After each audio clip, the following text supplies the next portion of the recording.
The first splash landed on Jacob Reynolds, the man who later rebranded himself as Jacob Kingsley, and the entire table fell silent. My father turned his head slowly, his eyes traveling from the droplets darkening his custom Italian wool to my face, and in that moment I watched something shift behind his gaze. It was contempt pure, and distilled the kind that had shaped my entire childhood without ever being spoken so nakedly in public. My hand still held the water pitcher steady because I had trained myself over years of service to never let my grip falter. But inside my chest, something cracked open. 28 years of silence pressed against my throat, demanding release. I did not know then that I was about to destroy everything he had built over 3 decades with nothing but the truth he thought I was too stupid to understand. The Heritage Global Gala at Silvercrest Hall represented the pinnacle of Pacific Northwest wealth and influence. Sophisticated lighting caught the reflective surfaces of the room, where tech investors and regional billionaires exchanged pleasantries over champagne. A jazz quartet played softly near the fountain entrance, their melodies barely audible beneath the hum of conversations worth millions of dollars. The servers moved through the room like ghosts balancing trays and refilling glasses without ever making eye contact longer than necessary. We existed to facilitate comfort, not to participate in it. I had worked at Silvercrest for 18 months, saving every spare dollar for my master's program in corporate ethics at Seattle University. The irony of studying business integrity while serving water to men who bent every rule in the book was not lost on me, but I needed the money, and I refused to ask my family for a single cent, not after everything. Not after Jacob Reynolds made it clear that his daughter would never amount to anything worth investing in. My manager had assigned me to the VIP section that night because 2 servers called in sick and we were short-staffed. Under normal circumstances, I worked the periphery handling the East Wing, where pharmaceutical executives and mid-level entrepreneurs gathered. The VIP tables sat at the center of the ballroom, and tonight, my father occupied the most prominent seat among them. Jacob Reynolds had reinvented himself since I left Portland. He went by Kingsley, now attached to a logistics empire that stretched across 3 states. The local business journals called him a visionary, a self-made titan who transformed a modest trucking operation into an international shipping concern. His photograph appeared in charitable newsletters and industry publications, always showing that same practiced smile I remembered from childhood, the one that never quite reached his eyes. I watched him enter the ballroom surrounded by associates and potential partners, his silver hair swept back perfectly, his handshake firm and lingering, just long enough to convey authority without desperation. Ethan trailed behind him like a shadow in an expensive suit. My older brother playing the role of heir apparent to a throne built on foundations I was beginning to suspect were made of sand. The investors clustered around my father's table included Marcus Levy from New York, whose fund managed several billion in tech ventures, a German industrialist named Werner Hoffmann, and a Spanish shipping magnate called Alejandro Vega. A young female entrepreneur named Stephanie Park completed the group her sustainable packaging company, apparently on Jacob's radar for acquisition. They spoke in the language of deals and projections, a dialect I had learned to translate during my years in linguistics and international business programs that my family never knew I completed. I approached the table with my pitcher of ice water, keeping my movements smooth and professional. My co-workers had taught me that wealthy guests preferred invisibility in their servants, and I had perfected the art of being present without existing. Jacob Kingsley glanced up as I neared, his eyes passing over me with the same regard he might give a piece of furniture. There was no spark of recognition, no flicker of connection. To him, I was simply another faceless worker in a uniform. Ethan caught my eye and his lips curled slightly. My brother knew exactly who I was, and the knowledge that I stood here serving water to our father's business associates clearly amused him. He did not speak, did not acknowledge our relationship, merely observed with that familiar smugness I had grown up beneath. I remember being 6 years old and overhearing my father tell our neighbor that Ethan would carry the family legacy while Maya would be lucky to find a decent husband. I remember being 12 and winning the regional Spanish competition, only to return home and find my trophy placed in the garage beside the recycling bins, while Ethan's basketball participation ribbon hung framed in the living room.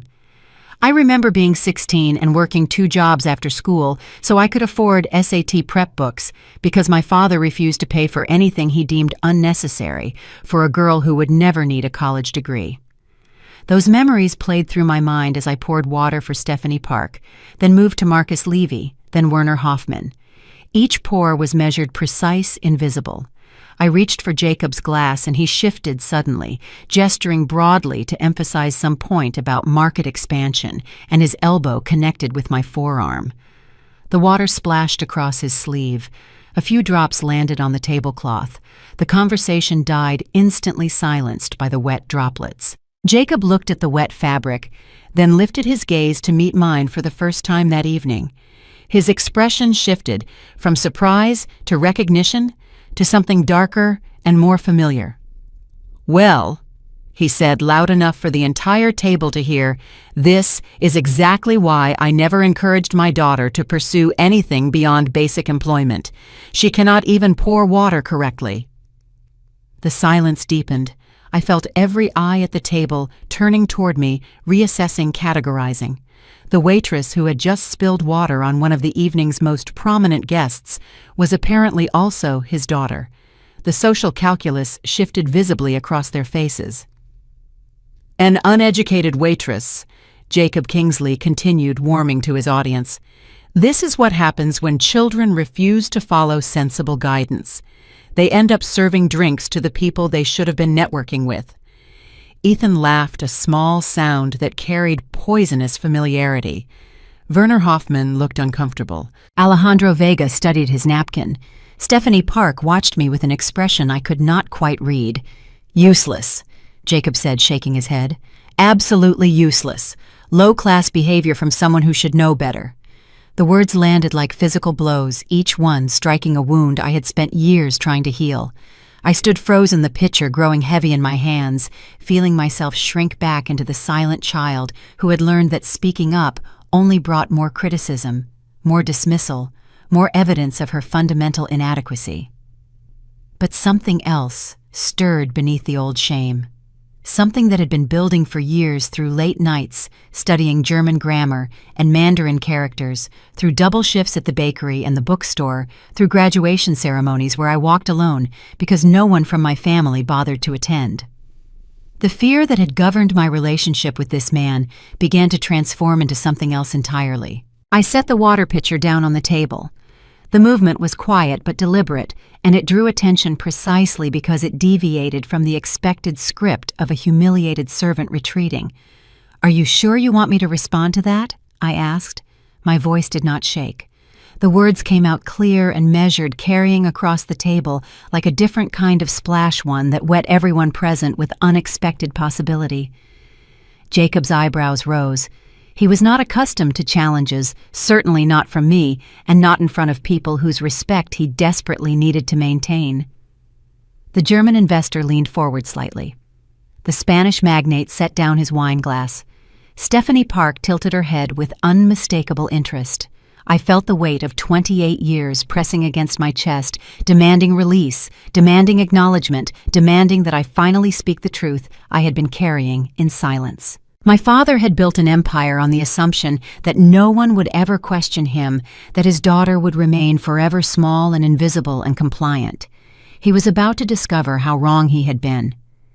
"You think I will bow my head the way I have for 28 years, I said softly, holding his gaze. "But tonight, I am going to say the thing you fear most, the truth." Standing there beneath the dazzling lights, watching my father's contempt settle across his features like a familiar mask, I felt the past rush forward with the force of a broken dam. Every dismissal, every slight, every moment of being erased within my own family played through my mind as though projected onto the silk walls of that ballroom. The humiliation he had just delivered was not new.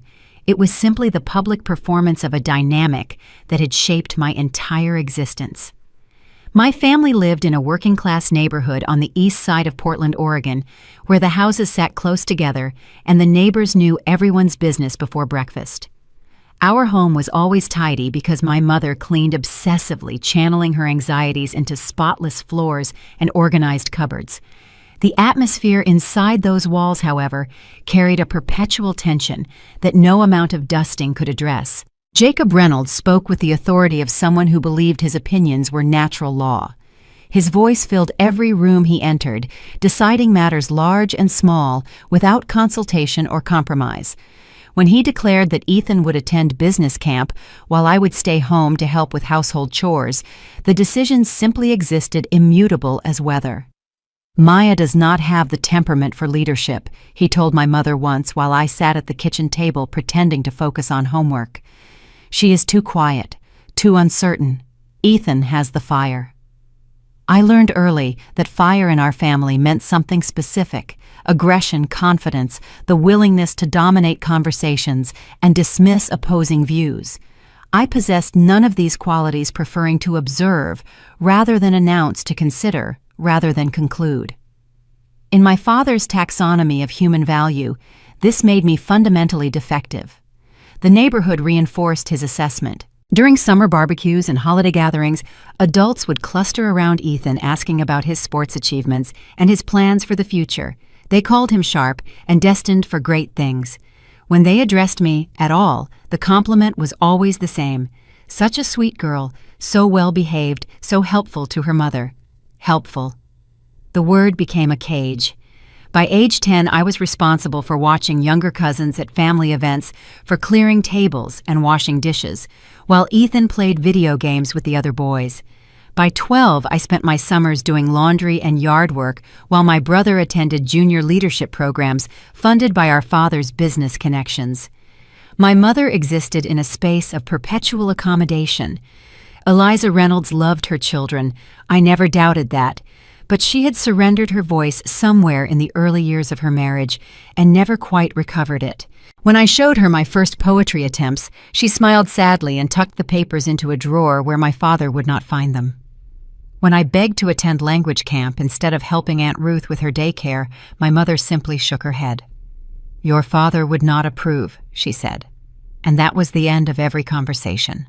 The discovery of my gift happened by accident.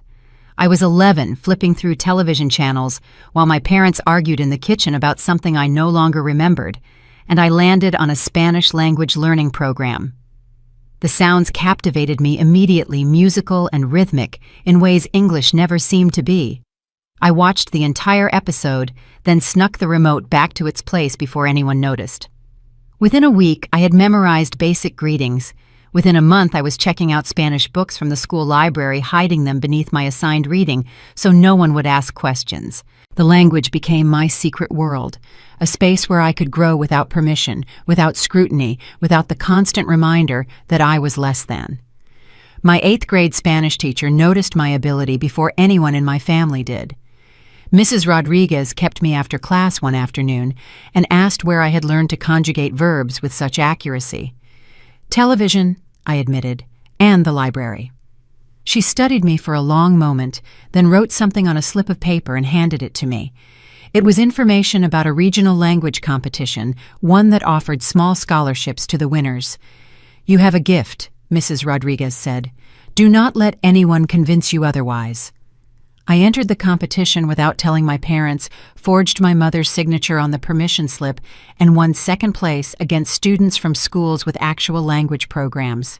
The trophy sat hidden in my closet for 3 years before my father found it while searching for something else entirely.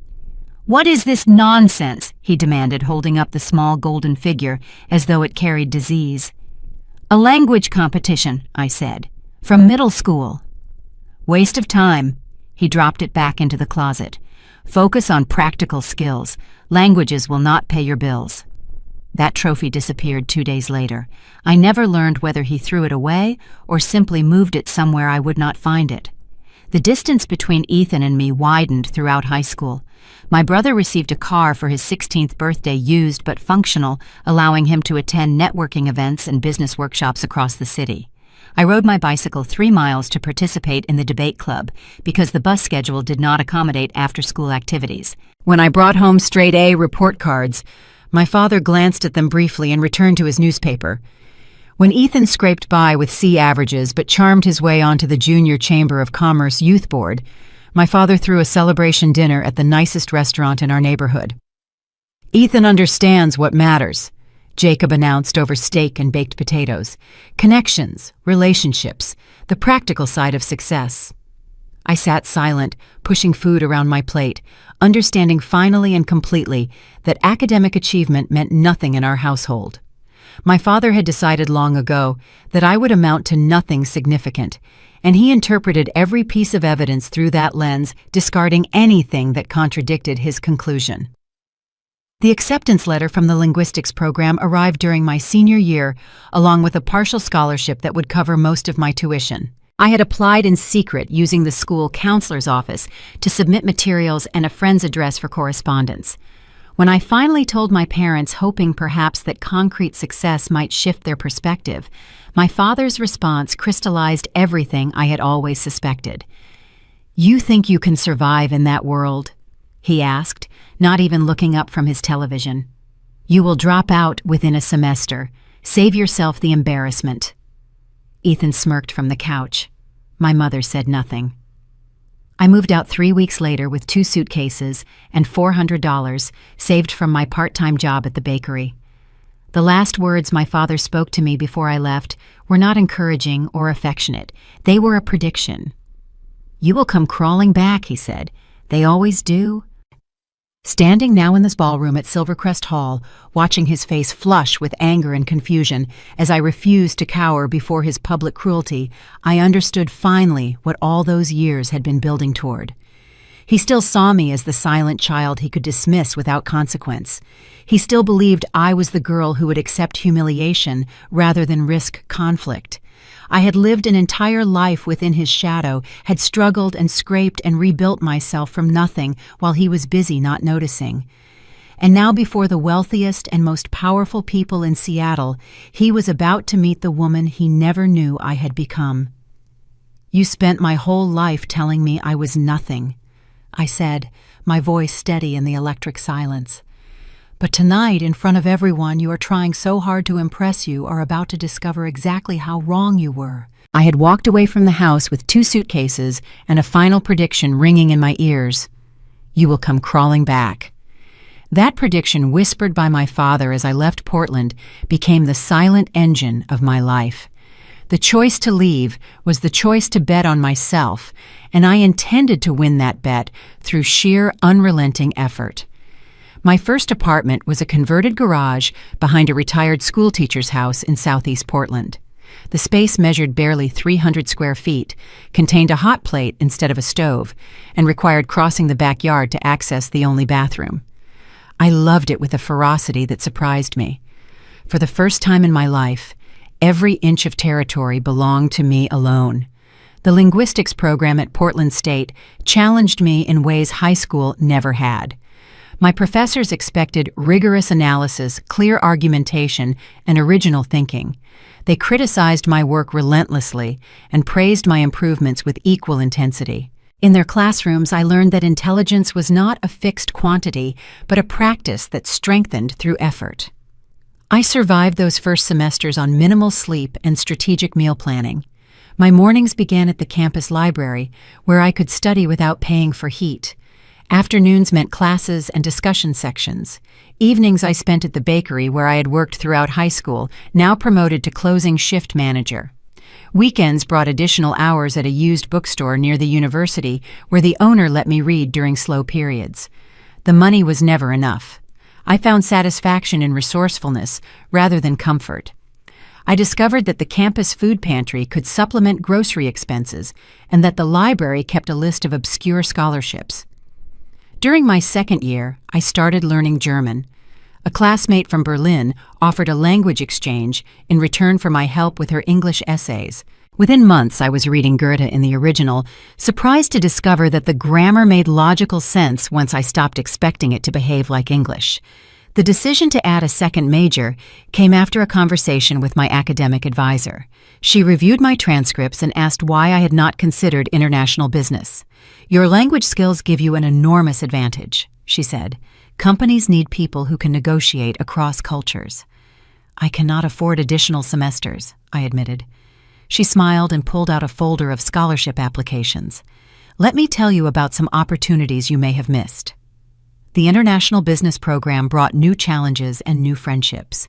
I met Lucy Chen during orientation, a woman from Sacramento, whose parents had arrived as refugees and built a restaurant empire through decades of 18-hour days. Lucy understood struggle in ways my university classmates did not, and our friendship became an anchor. "Family is not always about blood," Lucy told me once over late-night coffee in the student union. "Sometimes you have to build your own." I was building. Every credit hour, every language mastered, every skill developed, added another brick to my foundation. German led to Mandarin, led to Italian, each new language opening doors I had not known existed. My professors began recommending me for research assistantships and conference presentations. Graduate students from the business school sought my help translating documents for their international projects. None of this reached my family. I sent occasional updates to my mother focusing on general wellness. She responded with brief notes that read like transcripts of conversations we had never actually had.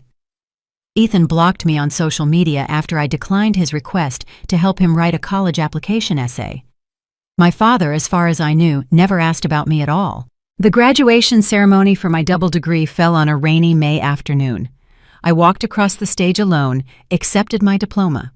Alone took photographs of myself using my phone's timer, propped against a bench. Lucy had wanted to attend, but was with her grandmother in California. My professors shook my hand and wished me well. I returned to my apartment and allowed myself to cry for exactly 10 minutes before making dinner. The job offers after graduation disappointed me. Entry-level analyst positions wanted 5 years of experience I did not possess. International firms required relocations I could not afford.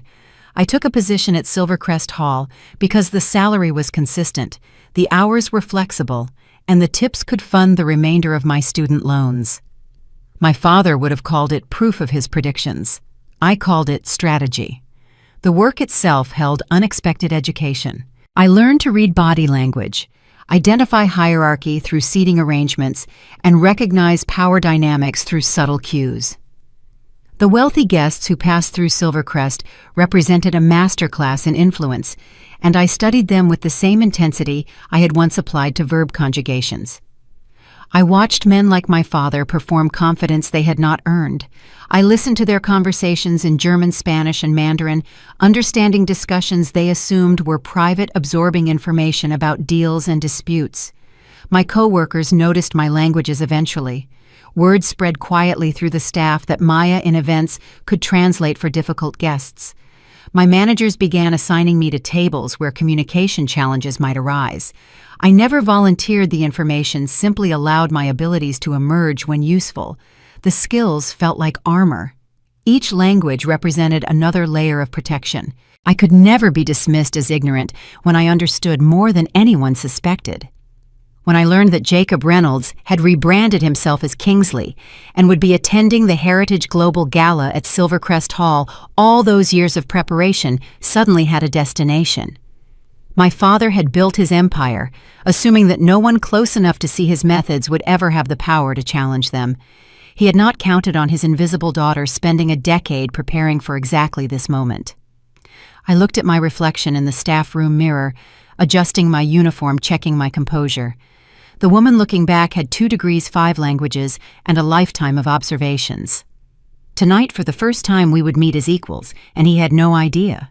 The months before this gala had carried signs I should have recognized, fragments of conversation caught during service names that surfaced across different tables patterns in the complaints of certain guests.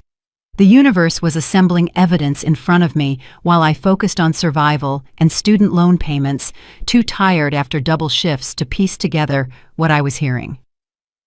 My father's reinvention as Jacob Kingsley had not surprised me when I first learned of it. Our family had always treated identity as negotiable, adjusting presentation to match circumstances. What surprised me was the scale of his transformation. The logistics company he now controlled employed hundreds of people across multiple facilities. His name appeared in trade publications and regional business journals. Photographs showed him accepting community service awards and speaking at industry conferences. The Jacob Kingsley who smiled from those glossy pages bore little resemblance to the man who had raised me. This version projected warmth and accessibility, the kind of leader who remembered subordinates' birthdays and asked about their families. I recognized the performance immediately. My father had always understood audiences, had always known how to calibrate his behavior for maximum advantage. The first fragment came from a German-speaking table 3 months before the gala. I was clearing their dessert plates when I heard one executive mention a company called Kingsley Freight in connection with a supply chain dispute. "The numbers do not add up," he said in German, assuming the servers around him were monolingual. "Someone adjusted the quarterly reports after the audit." His companion nodded gravely. "We suspected manipulation but could not prove it." I continued clearing plates, my movements steady and unremarkable, while their conversation carved itself into my memory. Kingsley Freight, adjusted reports, audit manipulation. These were serious accusations against a company that I now recognized as my father's enterprise. The second fragment arrived 2 months later from a Spanish-speaking group of shipping executives. They complained about delayed cargo and fraudulent customs documentation about a company that blamed customers for its own failures. "Kingsley plays dirty," one man said, stabbing his steak with unnecessary force. "He has connections in the regulatory offices. Complaints disappear." His colleague agreed. Someone paid to make problems go away. The evidence was obvious. I served their wine without expression, my heart pounding beneath my professional calm. The picture forming in my mind grew increasingly disturbing. These were not isolated complaints or normal business friction.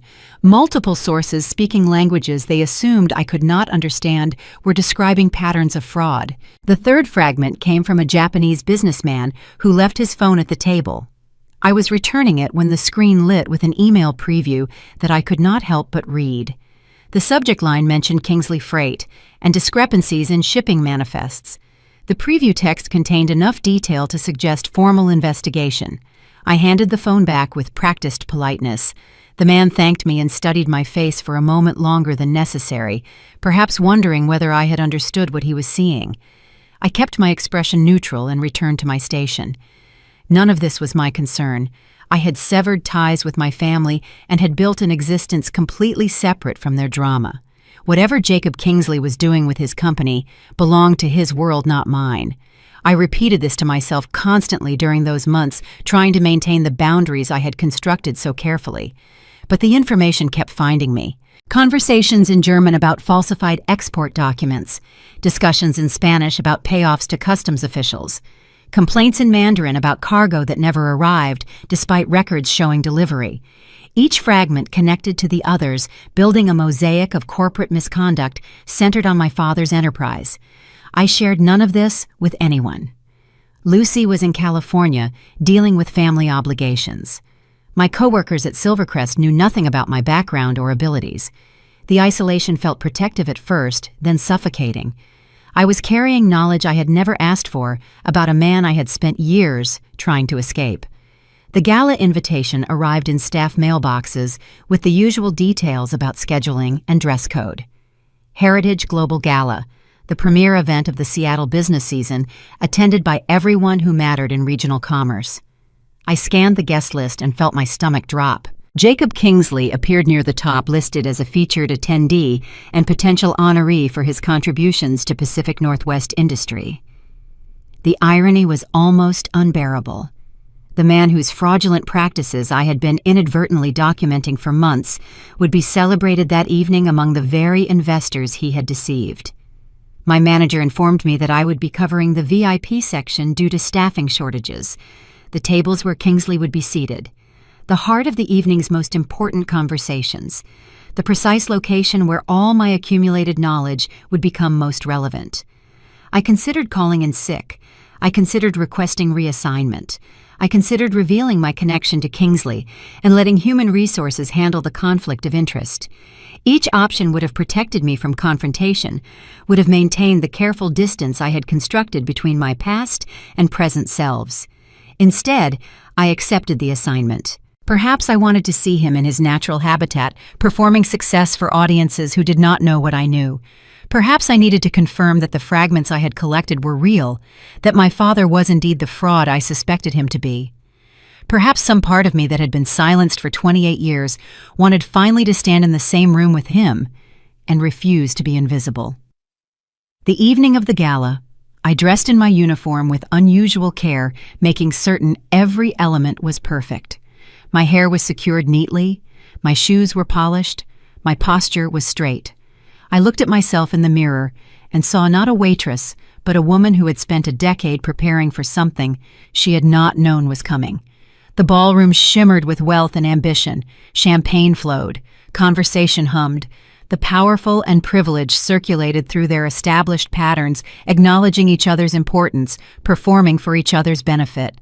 And there, at the center of the most prominent table, sat Jacob Kingsley.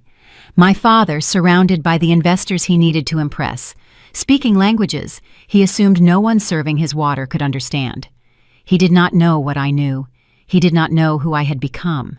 He did not know that the invisible daughter he had dismissed so completely was about to step out of the shadows with years of preparation and mountains of truth. The water pitcher was heavy in my hands as I approached his table. My heart beat steadily calmly, like it was finally doing the job it had been training for all along. Tonight would change everything. The VIP section occupied the exact center of the ballroom, positioned beneath the largest chandelier so that light cascaded down like concentrated attention. The tables here were spaced farther apart than elsewhere, creating islands of exclusivity where conversations could proceed without civilian interference. The guests at these tables had net worths measured in hundreds of millions. Their time cost more per minute than most people earned in hours. I approached with my pitcher, moving through the choreography of service that had become second nature. Step, pause, pour. Each motion was designed to be forgettable, a background function that allowed important people to focus on important matters. The air around my father's table felt different, charged with tension. Jacob Kingsley held court like a king among courtiers, his voice carrying stories of deals closed and competitors vanquished. The investors around him listened with expressions calibrated to convey appropriate admiration. Werner Hoffmann from Munich nodded at strategic moments. Alejandro Vega from Barcelona laughed at jokes that were not particularly funny. Marcus Levy from New York watched everything with eyes that missed nothing. Stephanie Park sat slightly apart from the men, observing rather than participating. Ethan occupied the seat to our father's right, playing the role of heir apparent. He saw me approaching, and his lips curled into that familiar smirk. Jacob noticed my arrival only as another disturbance in his peripheral vision. "The European contracts will close next quarter," he was saying. "Our logistics network is unmatched in the Pacific Northwest. When we secure these partnerships, Kingsley Freight becomes unstoppable." I moved around the table, serving the guests in order. I reached for Jacob's glass, and he shifted suddenly, gesturing broadly.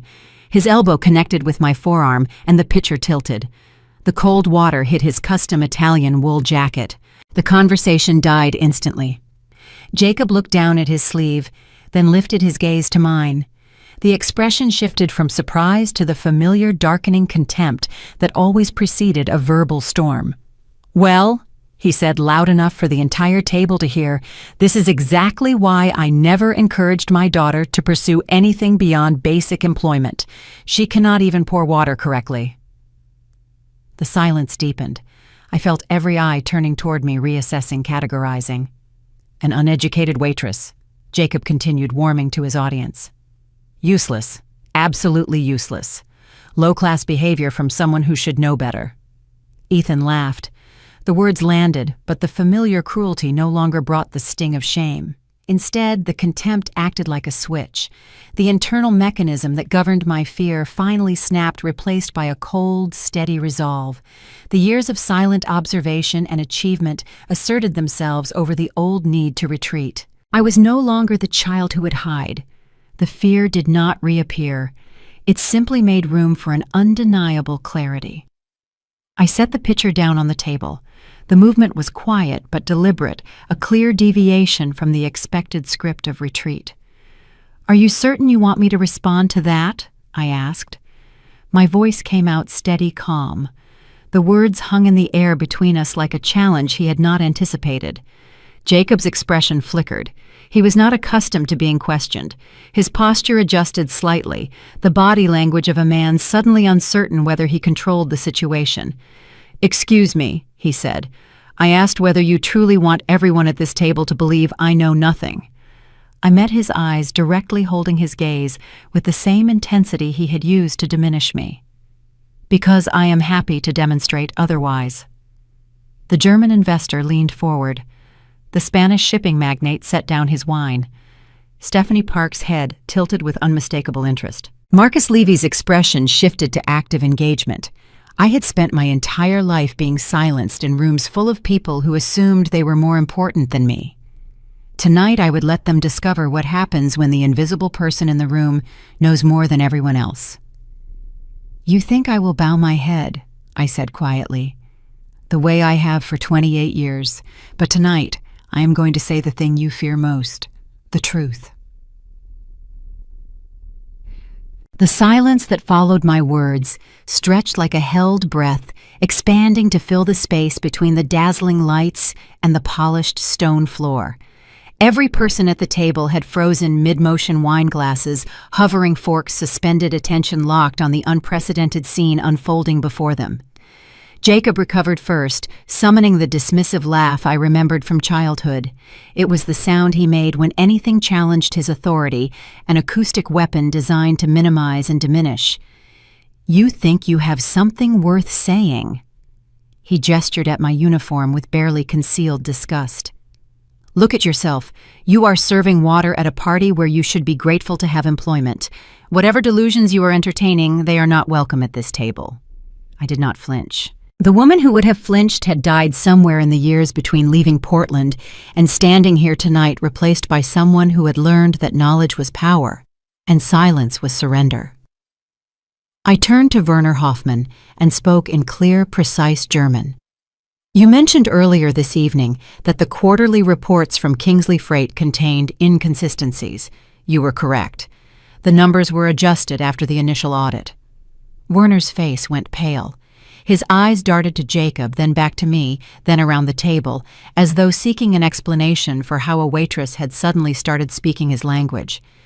He stopped, collected himself, switched to German. "You understood our conversation, every word." Alejandro Vega had gone very still. I turned to him and continued in Spanish, my accent carrying the fluency of years of study and practice. "And you discussed the shipping delays with your colleague, the cargo that was diverted and the customs documentation that was falsified. Your concerns were legitimate." The Spanish magnate put down his glass with exaggerated care, as though he feared it might explode in his hand. "How is this possible? I had worked here for 18 months. I said, keeping my voice even. I spoke 5 languages fluently. I had heard a great deal that people assumed was private. Jacob had gone from dismissive to confused to something approaching alarm. His mask of confidence was slipping, revealing the uncertainty beneath. "This is ridiculous. She is making things up to embarrass me. Am I?" I switched back to English, addressing the table at large. "I had 2 degrees. One in linguistics from Portland State, one in international business from the same institution. I graduated with honors, magna cum laude." Stephanie Park made a small sound of surprise. Marcus Levy's eyebrows rose toward his hairline. Ethan looked like someone had just informed him the sky was made of cheese. "If you are so educated," Jacob said, his voice hardening, "then why are you pouring water for your living? Why are you not working somewhere respectable?" It was the question he thought would destroy my credibility. Instead, it opened the door to everything I had been waiting to say. "Because I refuse to take a single dollar from anyone who might use it to control me," I said. "I worked through college, multiple jobs. I paid my own way because I learned early that depending on family meant accepting their definitions of who I should be." I paused, letting the words settle. and because I was saving for graduate school, in corporate ethics appropriately enough. The irony was not lost on anyone present. Corporate ethics, spoken to a table full of investors who were beginning to realize they might be seated with a fraud. "You cannot prove anything," Jacob said, but his voice had lost its commanding certainty. "You are just a disgruntled child making accusations." "I have not accused you of anything." I kept my tone calm, almost gentle. "I have simply repeated conversations I overheard. If you have done nothing wrong, then my statements are harmless observations with no bearing on your business." Werner Hoffmann spoke carefully in German, knowing now that I would understand. "The discrepancies in the reports. Can you describe what you heard specifically?" I described the conversation his colleagues had been having 3 months earlier, naming the specific concerns about adjusted figures and audit timing. His face grew more troubled with each detail. Alejandro Vega asked in Spanish about the shipping delays. I provided dates and cargo descriptions that matched complaints his company had filed. His expression shifted from skepticism to recognition to something approaching gratitude. "She is lying," Jacob insisted, but his protest sounded hollow even to himself. "She must have found this information somewhere else. Industrial espionage." "Industrial espionage would require that I sought out this information," I replied. "I did not. I simply understood conversations that people assumed were private. The languages you never bothered to learn were not secret codes. They are spoken by billions of people, including apparently your waitstaff." Stephanie Park leaned forward, her business instincts clearly engaged. "You said 5 languages. Which ones?" "English, German, Spanish, Mandarin, and Italian."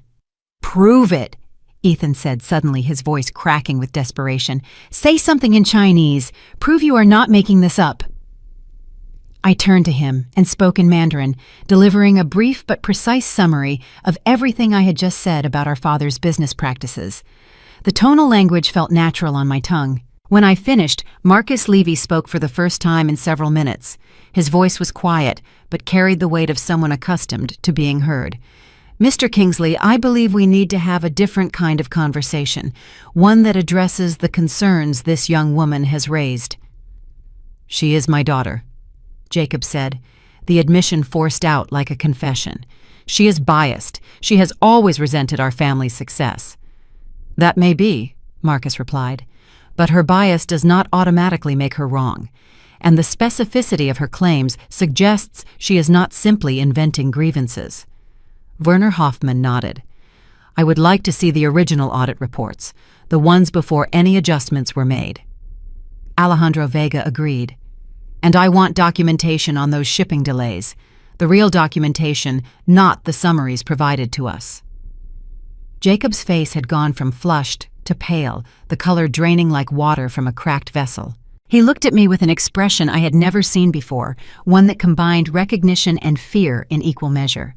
"You have no idea what you have done," he said quietly. I met his eyes without flinching. "I have told the truth. If the truth revealed flaws in your foundations, then those flaws were always there." The table erupted into multiple conversations as investors pulled out phones and began contacting their offices. Marcus Levy was already dictating messages to his assistant. Werner Hoffmann was speaking rapid German to someone overseas.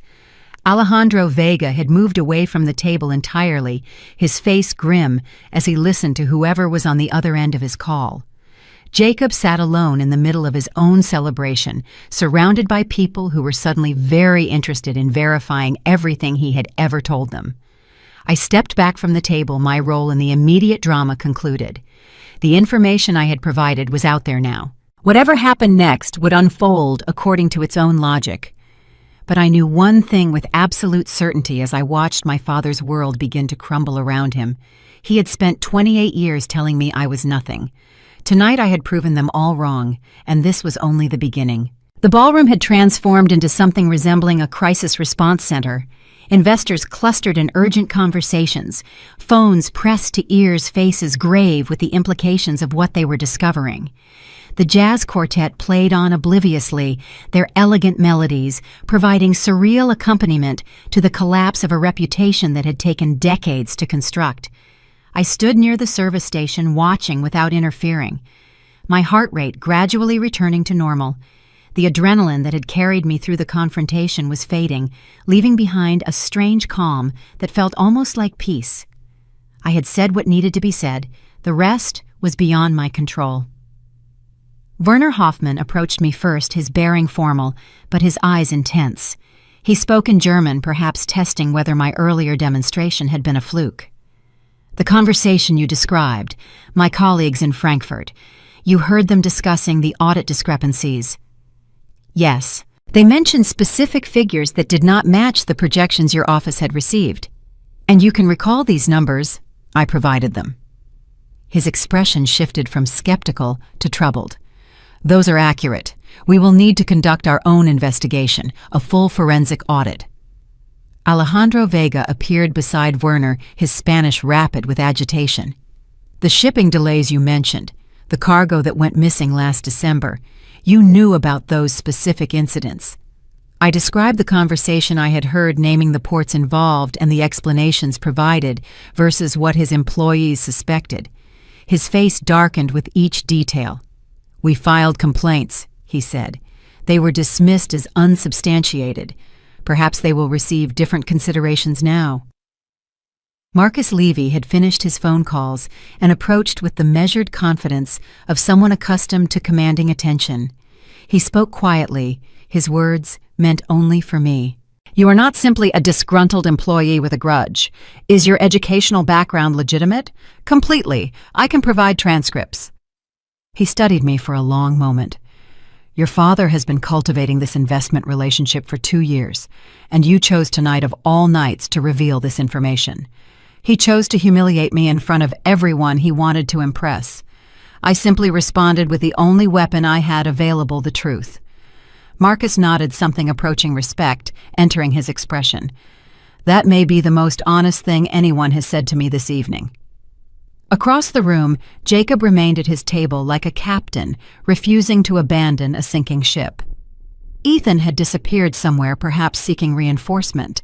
The other guests had begun gravitating toward the drama, sensing blood in the water. Stephanie Park approached me next, her manner professional but curious. 5 languages, that is genuinely impressive. And you chose to share this particular information because of how your father treated you tonight. I considered the question carefully. I chose to share this information because people were about to invest substantial money in a company built on fraud. The personal element provided motivation, but the underlying facts would have been true regardless of my family connection. Stephanie studied me. You have wasted considerable talent in this job. I have been preparing for the next stage of my career. Sometimes preparation looks like waiting tables. The conversation was interrupted by a commotion near the entrance. Several people in dark suits had arrived, their manners suggesting official business. They spoke briefly with the event coordinator before moving toward Jacob's table with purposeful strides. That was fast, Stephanie murmured. I watched as the newcomers introduced themselves to my father, their credentials producing visible panic on his face. The phrases preliminary inquiry and document preservation carried across the room despite their lowered voices. Ethan reappeared and rushed to his father's side, his expression shifting from confusion to alarm. He gestured wildly, protesting something, but the suited figures seemed unimpressed. Marcus Levy observed the scene with professional detachment. It would appear that your revelations tonight have accelerated certain processes that were already underway. What do you mean? Investigations like this do not begin from scratch in a matter of hours. Someone had already raised concerns about Kingsley Freight through official channels. Your information tonight simply provided additional context for a case already in motion. I had not considered this possibility. My fragments of overheard conversation might have been confirming suspicions that regulators had developed through their own analysis. The picture was larger than I had realized. The investors who heard you tonight will certainly request independent audits, Marcus continued. The regulatory attention will expand, and your father's reputation will face examination from multiple directions. I did not intend to destroy anyone, I said. I just refused to stay silent when he attacked me. Marcus Levy excused himself to make additional calls. Werner Hoffman was deep in conversation with Alejandro Vega about coordinating their response. Stephanie Park had begun networking, recognizing opportunity in the chaos. I remained at my station watching my father's world begin to crumble around him. The man who had dismissed me had watched his power revealed as performance. His future had been redirected by the words of the daughter he had spent decades ignoring. I had simply stopped protecting him from the truth, and the truth was now doing the rest. The remainder of the gala unfolded like a rapid descent. Structure after structure gave way, carefully constructed facades peeling back to reveal the hollow foundations beneath. I watched from my station near the service entrance, technically still on duty, but effectively obsolete my role in the evening's true drama, having been completed hours earlier. Marcus Levy was the first to officially withdraw. He approached my father's table with the composed manner of someone delivering difficult news he had practiced many times before. Mr. Kingsley, I am suspending all discussions regarding investment until a complete audit has been conducted by independent parties. My attorneys will be in touch regarding the documentation requirements. Jacob attempted to salvage the moment, his salesman's instincts overriding his obvious panic. Marcus, this is a misunderstanding. We can clear this up with a simple conversation. Let me explain. There will be ample opportunity for explanations during the formal review process. Marcus's tone contained no warmth, no room for negotiation. I would advise you to retain legal counsel immediately. The withdrawal triggered a cascade. Werner Hoffman made his announcement next, his German precision leaving no ambiguity about the partnership being terminated. Alejandro Vega delivered his message in rapid Spanish, confirming his withdrawal. Other investors who had been cultivated over months and years approached Jacob. Each conversation followed the same pattern: suspended negotiations, pending investigations, attorneys to be contacted. The deals that were supposed to secure my father's legacy were dissolving in real time. Ethan tried to intervene, tried to charm, tried to perform the role of capable successor. His efforts were almost pitiable. He lacked the vocabulary to address complex business concerns because he had never actually learned how his father's company operated. His confidence collapsed each time someone asked a technical question he could not answer. "You do not actually run anything, do you?" one investor observed. "You are simply the face they put on presentations." Ethan had no response. His identity as the successful Kingsley heir was being stripped away layer by layer, revealing a young man who had been given everything and earned nothing. I watched this unfold without satisfaction. The destruction of my brother's unearned confidence simply exposed the hollowness of what I had envied. The event coordinator approached me. "Maya, I need you to continue service in the West Wing.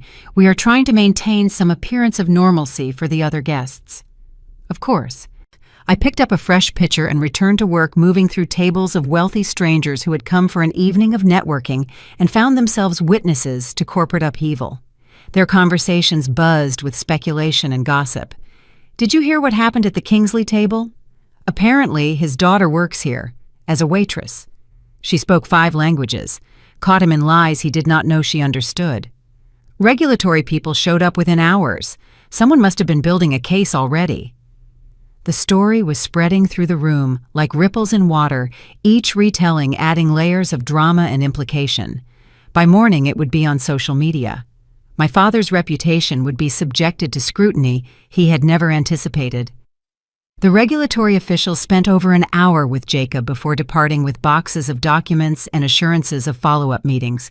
Their presence alone told other guests everything they needed to know about the seriousness of the situation. The ballroom manager found me during a quiet moment. "Maya, what you did tonight took extraordinary courage. I may have caused problems for the venue. You told the truth to people who needed to hear it. Your performance here has been exemplary, and you will have a reference from this establishment whenever you need it." The kindness surprised me. "Thank you," I managed. "Go home when you are ready. You have done enough for one evening." I finished my shift anyway, processing everything that had happened. The confrontation, the revelations, the cascade of consequences.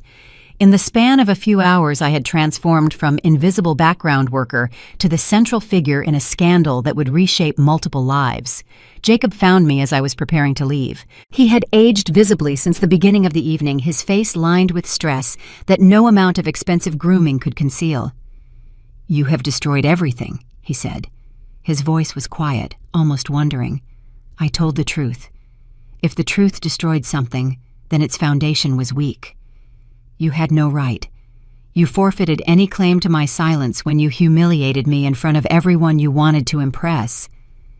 He stared at me as though seeing me for the first time. The invisible daughter he had dismissed for 28 years had become visible in the most catastrophic way possible. "Your brother will lose everything because of you. Ethan will lose things he never earned. Perhaps that will be the making of him. It certainly was the making of me." I walked past my father and out of the ballroom through the service corridor into the cool night air that carried the scent of impending rain. The city stretched before me, shimmering and indifferent.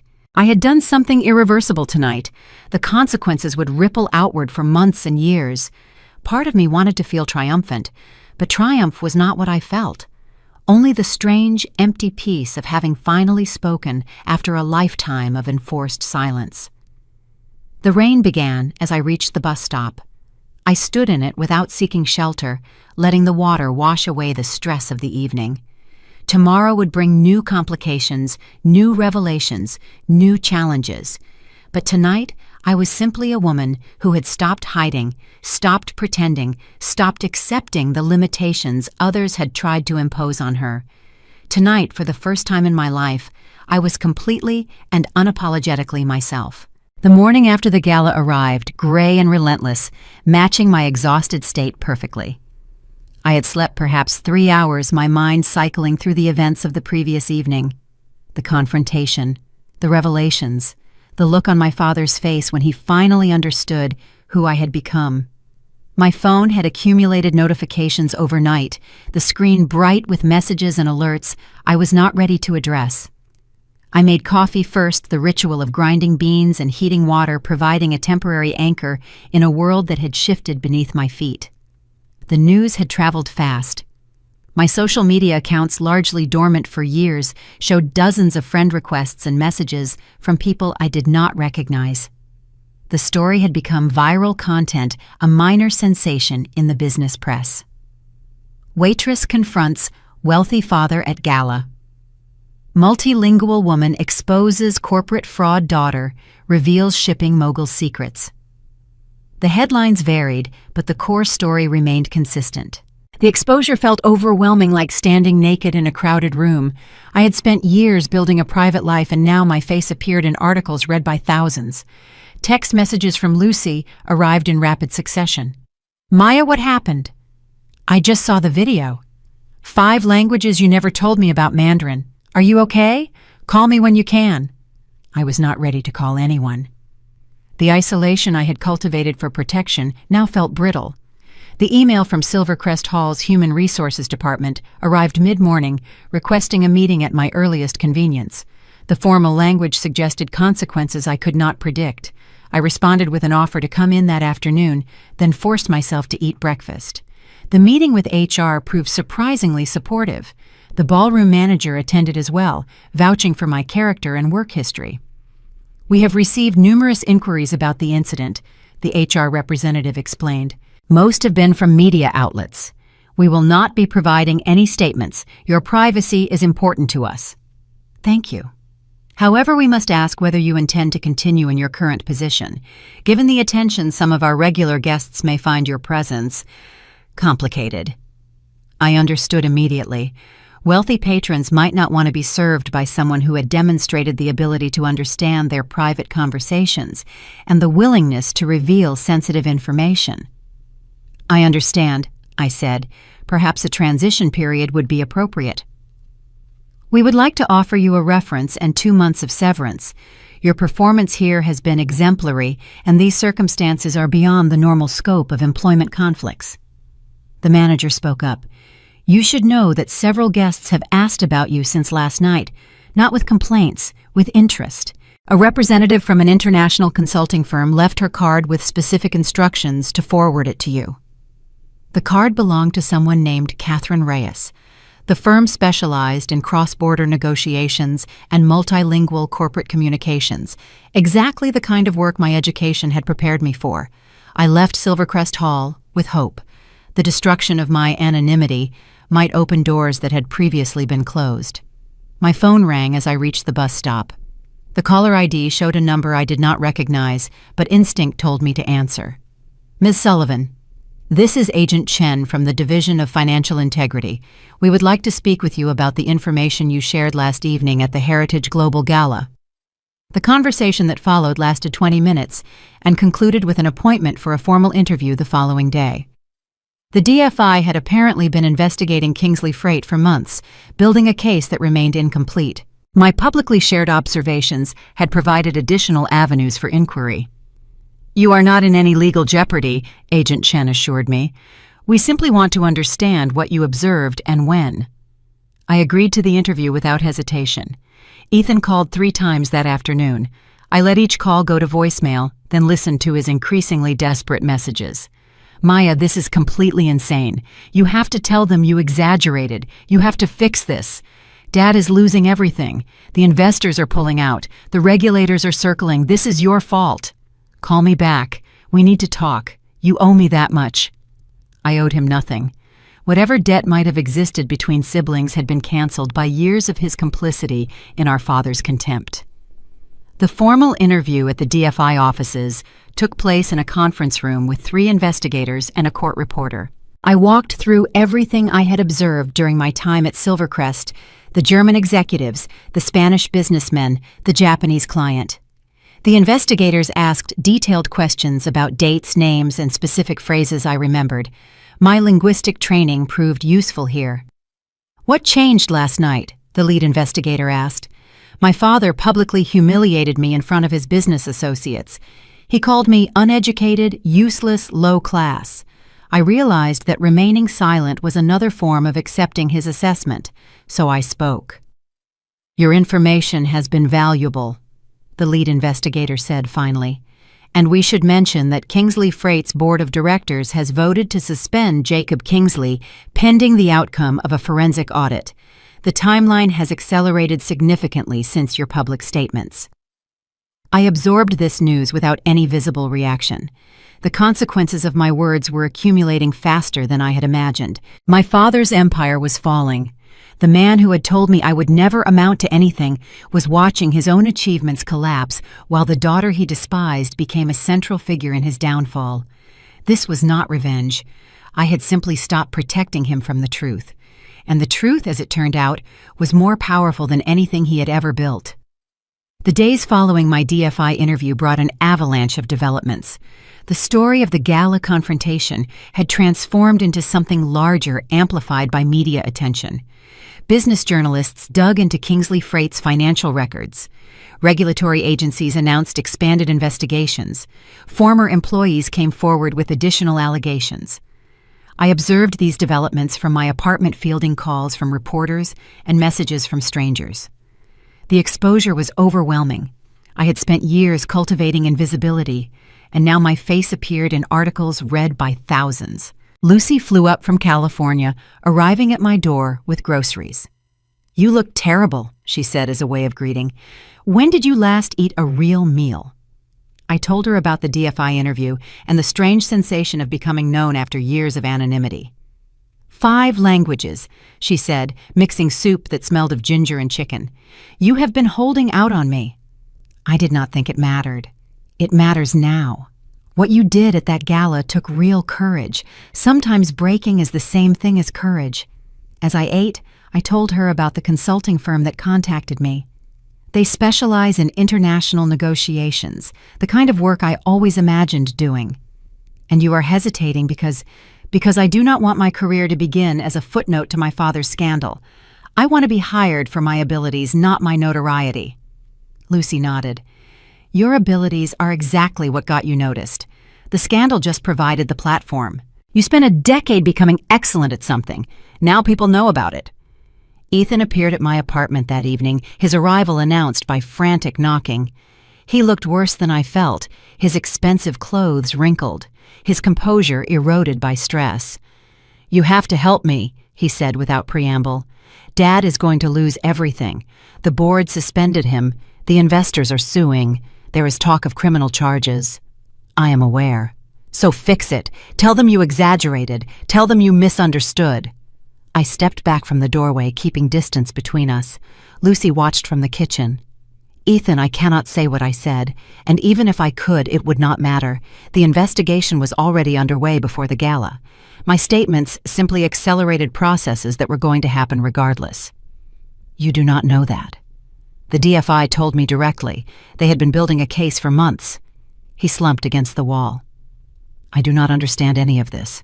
Dad never told me anything about how the company actually worked. I just showed up for meetings and smiled for photographs." "I know. How can you know you were not there? You abandoned the family years ago." "I left because there was no place for me. You and Dad made that very clear. Every achievement I earned was dismissed. I built a life without you because you gave me no other option." He stared at me, then offered an apology. "I am sorry. For how I treated you. For laughing when Dad made fun of you. For never standing up for you." "I do not need your apology," I said finally, "but I appreciate that you offered it. What I need is for you to understand that I am not the villain in this story. Dad's choices created these consequences. I simply stopped hiding them." He left shortly afterward, diminished. The meeting with Catherine Reyes from the consulting firm took place in a glass-walled office overlooking Elliott Bay. She was perhaps 60, silver-haired and sharp-eyed, with the direct manner of someone who had succeeded through competence. "Your demonstration at the gala was impressive," she said. "It was intended as survival." "Even better. People who perform well under pressure are exactly what we need." She outlined the position junior analyst in their international communications division, leveraging my language skills and cultural knowledge. The salary was substantial. "I have to be honest," I said. "I am concerned about being defined by what happened with my father. I want to be valued for my abilities." Catherine nodded. "I am not offering you this position because of the gala. I am offering it because you demonstrated abilities that are genuinely rare and genuinely valuable. The gala simply made us aware of your existence." I accepted the position 3 days later. The work would be challenging, the expectations high. But for the first time in my life, I would be operating in spaces where my skills were recognized rather than dismissed. The news of my new position coincided with developments in my father's case. Forensic auditors had discovered systematic manipulation of financial records, including falsified export documentation. The regulatory investigation had expanded to include potential criminal referrals. Jacob Kingsley's empire was falling. I read the reports, unable to feel satisfaction in his destruction, even as I recognized the justice of his accountability. He had built his success on fraudulent foundations, and those foundations were collapsing under the weight of scrutiny they had never been designed to bear. The man who had told me I would never amount to anything was watching his own legacy crumble, while the daughter he despised began building something real. It simply felt like truth finally acknowledged. The criminal charges against my father were announced on a Tuesday morning, delivered through a press conference by a federal prosecutor whose measured tone could not disguise the significance of what she was describing. 15 counts of wire fraud, 8 counts of falsifying financial documents, 6 counts of conspiracy to defraud international trading partners. The list continued for several minutes, each charge another brick in the wall being constructed around Jacob Kingsley's remaining years. I watched the coverage from my new office at the consulting firm, the glass walls providing a panoramic view of the Seattle skyline that still felt surreal after years of working in basements and back rooms. Catherine had assigned me to a team handling Korean-American trade negotiations work that required exactly the cultural fluency and linguistic precision I had spent a decade developing. The news channels replayed footage of my father being escorted from his home by federal agents, his wrists secured, his expression hollow. He wore the same confident suit he had worn to the gala, but the man inside it had visibly diminished. The authority that had defined him throughout my childhood had been stripped away, leaving someone smaller than I remembered. Ethan stood beside the family lawyers, his face carefully composed for cameras. He had called me twice since the charges were announced, leaving voicemails I had not yet returned. His messages were different now, less demanding, more subdued, as though recent events had finally penetrated his assumptions about how the world worked. The forensic audit had been devastating. Investigators uncovered systematic patterns of fraud stretching back decades. My father had built his logistics empire on misrepresented contracts, falsified customs documents, and payments to officials who looked the other way. The investors he had courted were suing for recovery of funds. Former employees were coming forward with stories of intimidation and retaliation. Everything I had suspected had proven to be substantially accurate. The picture was actually worse than my limited observations had suggested. "You are distracted today," Catherine observed during our afternoon meeting. Understandable given circumstances. The destruction of my family's legacy is far-reaching, and processing those realities takes time. I will maintain focus, but the circumstances are challenging to my equilibrium. That was not a criticism. I was acknowledging that this situation would challenge anyone's equilibrium. Your father's downfall is public and dramatic. You played a role in initiating that downfall. Processing those realities takes time. I do not know what I expected, I admitted. When I spoke at the gala, I was reacting to humiliation, not calculating consequences. The scale of what has happened since then exceeds anything you anticipated. Considerably. Catherine leaned back in her chair. The question you need to answer is whether you regret speaking, not whether you regret the consequences. Those were beyond your control, but the decision itself, the choice to stop hiding what you knew. I considered the question. I do not regret speaking, I said finally. I regret that speaking was necessary. I regret that my father chose to build something that could not survive honesty, but the act of speaking itself that I do not regret. Good. Catherine nodded. That clarity will be tested repeatedly as this process continues. You need to know in your own heart why you made the choice you made. The meeting with my mother happened the following weekend in a neutral location. She had suggested a coffee shop in a Portland neighborhood. I had not seen her since leaving home years earlier. Eliza Kingsley looked smaller than I remembered, her hair more gray, her posture more curved. Maya, she said my name like a question. Hello, Mom. We sat across from each other. I ordered coffee. She requested tea. I did not know, she said, the words emerging in a rush, about the fraud, the lies, any of it. Your father kept everything separate. I believed him because believing was easier than questioning. I understand. I spent our entire marriage not asking questions. When he dismissed you, when he treated you as though you did not matter, I stayed silent. I told myself that keeping peace was more important than making trouble. You survived the way you knew how. That is not an excuse. I am ashamed of the mother I was. I watched my daughter build herself from nothing while I did nothing to help. She wiped at her eyes with a paper napkin. And now, seeing who you are, I am ashamed of myself. I let her words settle. I am not asking for an apology or explanation, I said. But if you want to know who I am, who I became despite everything, I am willing to show you, slowly, carefully. She nodded, tears flowing freely now. That is more than I deserve. Perhaps, but it is what I am offering. We talked for 2 hours. She told me about the lawyers trying to separate her finances from his criminal liability, about the life she was trying to rebuild. I told her about my education, my languages, and my new position. I described the years of struggle that had made me the person I had become. By the time we parted, something had shifted. Not resolution, but possibility.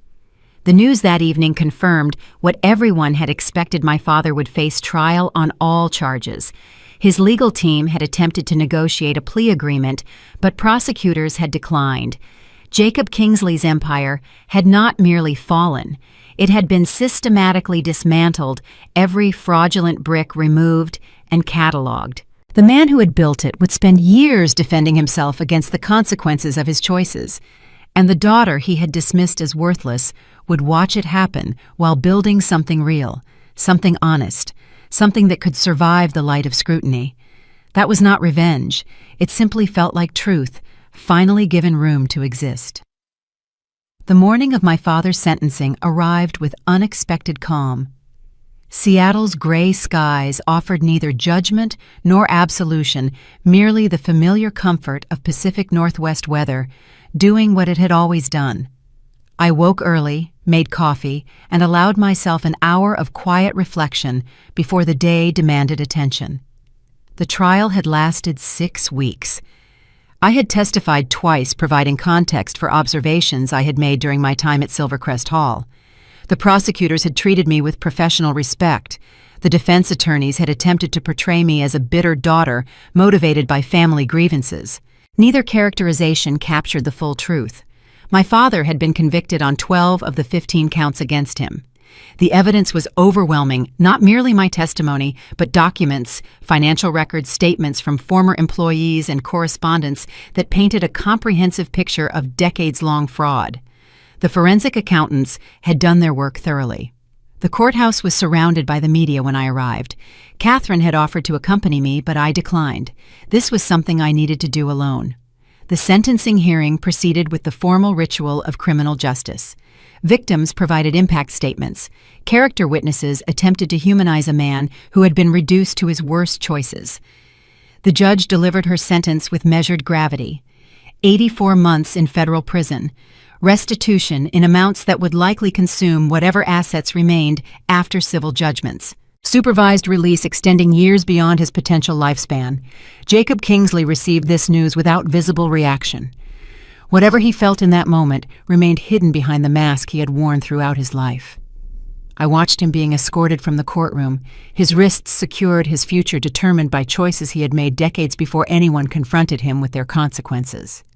The man who had told me I would never amount to anything was being led away to face accountability for the empire he had built on fraud.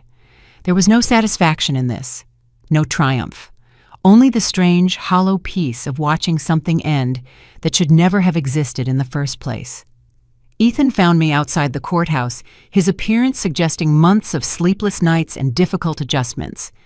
He had taken a position with a small freight company in Tacoma, entry-level work that would teach him the business his father had never trusted him to learn. "It is over," he said. The legal portion is over. The rest continues." I do not know what that means. It means that life does not stop at convenient, dramatic moments. Dad goes to prison. Mom rebuilds what she can. You learn to work for a living. I continue developing my career. The story continues even when the chapter ends. He nodded slowly, absorbing this. "I am trying to understand why you spoke that night at the gala." I spoke because I was tired of being silent, because he humiliated me one time too many times, because I had information that people deserve to know. "Do you regret it?" "I regret that it was necessary. I regret that our father built something that could not survive honesty. I regret the pain this has caused people who did not deserve it. But the act of speaking the choice to stop hiding what I knew that I do not regret." Ethan accepted this without argument. "I want to try," he said, "to have some kind of relationship. I know I was terrible to you for years, but you are my sister, and I am trying to become someone better." "Then try. I cannot promise anything, but I can promise to notice if you succeed." We parted outside the courthouse, siblings whose shared blood had never translated into shared experience. The distance between us remained vast. The evening found me at Silvercrest Hall, not as an employee but as a guest. Catherine had arranged the dinner to celebrate my promotion to senior analyst, a recognition of work that had exceeded expectations during my first year with the firm. The ballroom where I had once served water now hosted a gathering where I was welcomed as a colleague and equal. The sophisticated lighting still caught the polished surfaces. The wealthy patrons still conducted their careful dance of influence and aspiration. But I moved through these spaces differently now, visible and valued in ways I had once only imagined. Lucy had flown up for the occasion, her presence a reminder of friendships that had sustained me through difficulty. We found a quiet moment near the fountain entrance where I had once stood in my waitress uniform. "How does it feel?" she asked. "Surreal. 18 months ago, I was serving these people water. Now I am negotiating contracts they depend on. You earned this. Everything that has happened since the gala, you earned it by being excellent at something difficult. I know. I am just adjusting to the reality of being seen. She smiled, understanding what I meant. What comes next? She asked. More work, more growth. Eventually, perhaps the doctoral program in corporate ethics I have been considering. The field needs people who understand how fraud happens and why people allow it to continue. The dinner proceeded through its elegant courses. I made conversation with partners and senior analysts, demonstrating the social fluency I had developed through years of observation. The evening felt like validation, not of the confrontation, but of the decade of preparation that had preceded it. Walking home afterward through streets still damp from earlier rain, I allowed myself to consider the full arc of what had happened. My father was in prison. My mother was rebuilding her life. My brother was learning to become something more than a prop. And I was finally living the existence I had spent years preparing for. The truth had cost me my family, but it had also given me freedom. Freedom from the silence that had constrained me. Freedom from the pretense that loyalty required protecting fraud freedom to become whoever I chose to be. Standing on the bridge where I often walked to think, watching lights reflect off water, I understood finally what the past 18 months had taught me. Silence is not peace. It is simply a delayed confrontation. Speaking truth is simply refusing to carry weight that belongs to others. And becoming visible after years of enforced invisibility is simply claiming the space that was always rightfully mine. If you found something in this story that resonated with your own experience, if you have been dismissed or overlooked or told you would never amount to anything, I hope you remember this. The people who underestimate you do so from their own limitations, not from accurate assessment of your potential. Build yourself anyway, learn anyway, grow anyway. And when the moment comes to speak, speak.